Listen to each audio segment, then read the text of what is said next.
Hello guys, ngasi anova blog pudan laksari madudi aina Flipkartigi weight onaba machine ama sienmani haiba machine asi yam phabra khotpra quality kamai tawbuno khotpano yengasi haiba sigi pot asi aina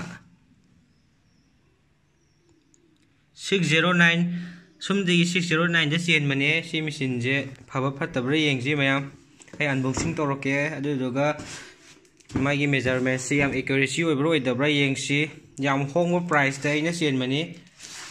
अहोंगो पोटसु यामना नियम सुमना मोइ ओनबा याब्रा मोइ quality maintain तौब्रा खोटब्रा येंगसी आइ blog सिदे मखा ताना हौजे unboxing तौरसी Flipkart तगी सेनमने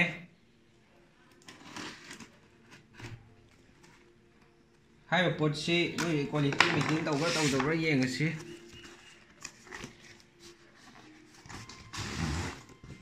अने steel पोसे सिने bathroom scale थाई केक LCD डिस्प्ले यावरे हेगनम इसे खोंग हेगने पगा मसाम तो ना ngalappi यामनी पापा पोटनी स्टाइलिश ओबा टेपर ग्लास येंगसी याम फाबर फत्तबर कमाइन तौबनो सी पोट से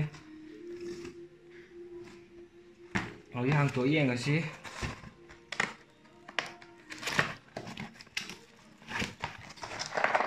Flipkart से पैक पदी दम फजना तौरे हौजिकान से हाने ये माइनरी तौद्रे सिगी पोसिनी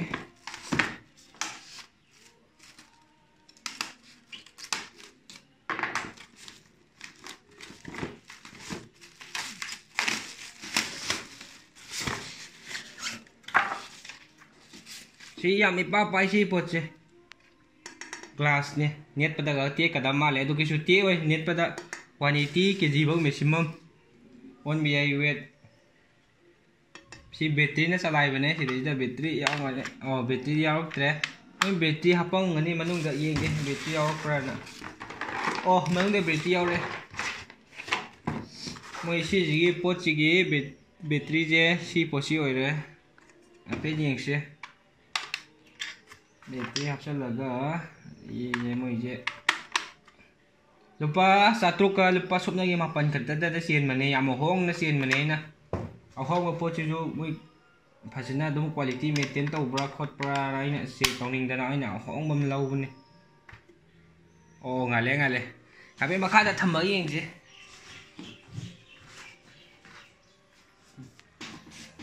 idai se da ai ape ni la yeng ko mui je ID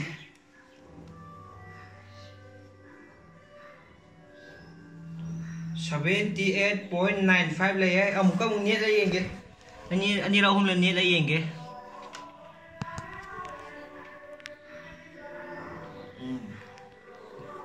ông có một nét lấy kìa có 77.80 kitang sen này gram sanipan samapan mukhe ne हमको मो वाले येंगे को हम लोग ट्राई तो गे क्या एक्यूरेसी हो बनो तो बनो येंगे सबै एक्यूरेसी हो समान ले moiจะthôi di kg je thôi temperature je thôi duga kono gi su battery je thôi ko moi battery jo pi re adum yai si lupa 1 khatani pi ri je si po che adum sijna ya po ni high पोसे अदुम accuracy अदुम ओय अमुरानी रोन बदा अदुम सौरांगना अदुम मानना पिए सुमने तंगी से लुपा 7 का निपान दने लौबने 7 का मापन है तारा यामनी पापाय मैम पामदी अदुम लेबियो किसु पाइदे ग्लास नि को सिजे यामी पापा ग्लास ने मोय बॉक्स ना समाय ला मोय यावरी पोसे weight on ngai yaure aduga temperature jo thoye masana hape khona nam jalaga yengje moi temperature jo yaujare aduduga kono su yaujare to temperature yaure 17 degree celsius battery yauri kya battery yaw di yengbagi yamna phaba pone adum mayam mum sen bio kisu kai de Flipkart ge ne sen mane ai gi se po chu makhai description ja pijarange mayamna pamaga di adum leibio Maman su yam hong 7 ka sum nei lupa 8 dai na sin mane sigi pot yam hong na ꯑꯩꯈꯣꯏꯗꯤ ꯍꯧꯖꯤꯛꯀꯥꯟꯁꯤꯗꯤ weight ꯌꯥꯝꯅ ꯍꯦꯟꯒꯠꯂꯦ, ꯁꯥꯟꯅ ꯈꯣꯠꯅꯕ ꯇꯟꯕ, ꯆꯥꯕ ꯊꯛꯄꯅ ꯌꯥꯝ ꯄꯥꯝꯕ ꯃꯣꯏ ꯑꯩꯈꯣꯏꯒꯨꯝꯕꯁꯦ ꯋꯦꯠ ꯌꯥꯝ ꯍꯦꯟꯒꯠꯂꯦ꯫ ꯑꯗꯨꯗꯨꯅ ꯁꯤꯒꯨꯝꯕ ꯄꯣꯠ ꯑꯃꯁꯦ ꯊꯝꯕꯁꯦ ꯌꯥꯝ ꯗꯔꯀꯥꯔ ꯂꯩ꯫ ꯏꯁꯥꯒꯤ ꯋꯦꯠꯁꯦ ꯀꯌꯥꯝ ꯍꯦꯟꯒꯠꯂꯤꯅꯣ, ꯑꯩꯒꯤꯁꯨ ꯋꯦꯠ 70ꯒ 8 ꯆꯥꯡ ꯂꯩ꯫ ꯁꯤ ꯌꯥꯝꯅ ꯑꯣꯚꯔ ꯋꯦꯠ ꯑꯣꯏꯔꯕ ꯄꯣꯠꯅꯤ꯫ ꯑꯩ 60ꯒ 2-3ꯗ ꯂꯩꯒꯗꯧꯅꯦ꯫ ꯁꯤꯒꯨꯝꯕ ꯄꯣꯠꯁꯦ ꯑꯗꯨꯝ ꯊꯝꯕ ꯌꯥꯏ, ꯏꯁꯥꯒꯤ ꯌꯥꯝꯅꯁꯨ ꯍꯣꯡꯕ ꯄꯣꯠꯅꯤ꯫ ꯌꯥꯝꯅ ꯏꯄꯥ ꯄꯥꯕ ꯄ꯭ꯂꯥꯁꯇꯤꯛ ꯑꯣꯏꯔꯁꯨ ꯑꯗꯨꯝ ꯊꯝꯕ ꯌꯥꯏ꯫ ꯁꯤ ꯃꯌꯥꯝ ꯄꯥꯝꯃꯒꯗꯤ ꯑꯩꯅ ꯃꯈꯥ ꯗꯤꯁꯀ꯭ꯔꯤꯞꯁꯟꯗꯁꯨ ꯄꯤꯖꯔꯝꯒꯦ, ꯃꯌꯥꯝ ꯂꯩꯕꯤꯌꯣ, ꯌꯦꯡꯕꯤꯌꯣ꯫ ꯄꯣꯠꯁꯦ ꯑꯗꯨꯝ ꯐꯩ, ꯑꯦꯀꯨꯔꯦꯁꯤ ꯑꯗꯨꯝ ꯑꯣꯏ꯫ ꯑꯇꯣꯞꯄ ꯑꯟꯕꯣꯛꯁꯤꯡꯁꯨ ꯇꯧꯔꯛꯈꯤꯅꯤ ꯃꯊꯪ ꯉꯁꯤꯒꯤꯗꯤ ꯃꯁꯤ ꯃꯇꯥꯡꯗ ꯂꯣꯏꯁꯤꯜꯂꯒꯦ꯫ ꯑꯩꯒꯤꯁꯨ ꯀꯩꯅꯣꯗꯁꯨ ꯄꯤꯖꯔꯝꯈꯤꯒꯦ, ꯑꯩꯅ ꯂꯩꯕꯒꯤ ꯄꯣꯠꯁꯤꯁꯨ ꯑꯩ ꯁ꯭ꯀꯔꯤꯟꯁꯣꯠ ꯑꯣꯏꯅ ꯍꯥꯞꯆꯔꯛꯀꯦ꯫